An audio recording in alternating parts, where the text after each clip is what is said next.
Okay, so one of the most important and influential agents of socialization is the media, because especially with our generation, it has such a far outreach and it sort of gives us sneak peeks into what it might be like into other people's lives.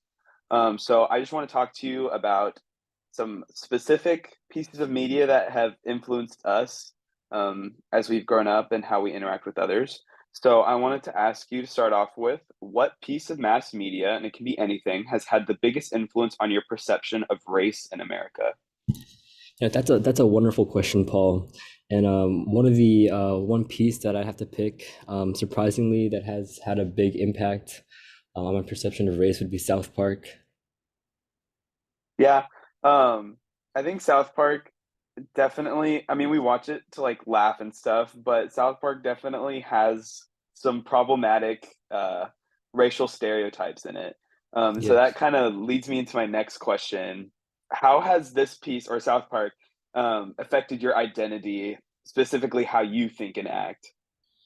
Well, one example in the show would be when the guy he runs this restaurant called City Walk, but the way that his accent just makes it sound incorrect and inappropriate just really impacts like how I think and I speak, and me being aware of if I have an accent and feeling out of place in this current day and age.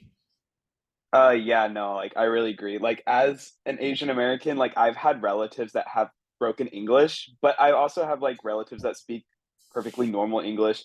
And so just seeing that like in the media, I Yeah, don't know, it exactly. kind of just feels like they're making fun of it. Yeah, it just doesn't feel right.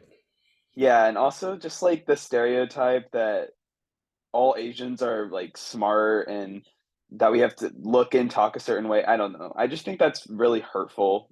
Um, Especially in our society since America is such a melting pot. Yes. Um, so that leads me to my next question. How has this piece of media affected your interactions with others? Kind of like what I said earlier, but it's just making me like self-aware of like what I'm doing and like what I look like all the time. And then that just like leads to like affecting my conversations with others, whether it's like just being more quiet or just like not saying as much because I feel out of place. Hmm.